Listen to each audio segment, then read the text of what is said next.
మరి ఉత్తరం చూద్దామండి. అలాగే శ్రీకాంత్ హైదరాబాద్ నుంచి రాస్తున్నారు. రథసప్తమి నాడు చిక్కుడు కాయలతో రథం ఎందుకు చేస్తారు తెలియజేయగలరు అంటూ రాస్తున్నారు. మన ధర్మాన్ని కేవలం పుస్తకాలలో మాత్రమే బోధించి వదిలేయకుండా ఆచారాల రూపంలో, ఆటల రూపంలో తర్వాతి తరాలని బాలబాలికలకు అందజేయాలి అంటే ఒక మార్గాన్ని నిర్దేశంగా చూపించింది.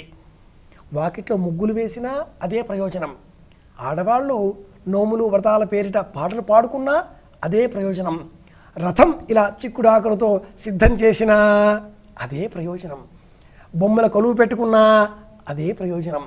చిన్నారి బాలబాలికలను కూర్చుండజేయాలి. పిల్లలను కూర్చోబెట్టడం అంత సులభమా? మనస్సును కూర్చుండబెట్టాలి అంత సులభమా? ఎప్పుడు కూర్చుండబెట్టాలి?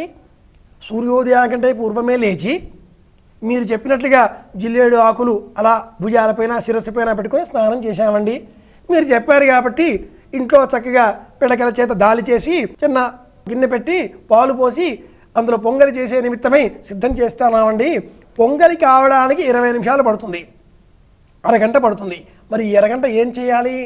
పిల్లలను కూర్చోబెట్టడం ఎంత కష్టమో మనసును కూర్చోబెట్టడం కూడా అంతే కష్టం. మరి ఏం చేయాలి?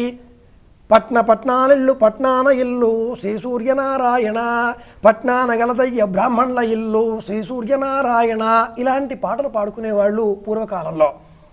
అలాగే పాటలతో పాటుగా చిన్నారి బాలబాలికల్ని పిలిచి, ఒరే నాయన చిక్కుడు ఆకులు ఈ కాలంలో బాగా కాస్తాయి, చిక్కుడు కాయలు కానీ చిక్కుడు ఆకులు పెద్ద పెద్దగా కానీ చిక్కుడు తీగ కానీ, కాబట్టి పిల్లలతో వాటిని సేకరించగలమని చెప్పి ఇందులో సౌరకాంతి ఉంటుందిరా అని చెబుతూ వాటితో ఇలా భవిష్యోత్తర పురాణంలో ఉంది సూర్యనారాయణమూర్తి కథ అంతా కూడా అని పిల్లలకు చెబుతూ రథాన్ని సిద్ధం చేసి, సూర్యనారాయణమూర్తి రథం ఇదిగో ఇలా ఉంటుంది, ఒక చక్రం ఉంటుంది, 7 గుర్రాలు ఉంటాయి, అనూరుడు రథసారథి అని పిల్లలకు పౌరాణిక విజ్ఞానం అంతా కూడా చూపిస్తూ చెప్పడం.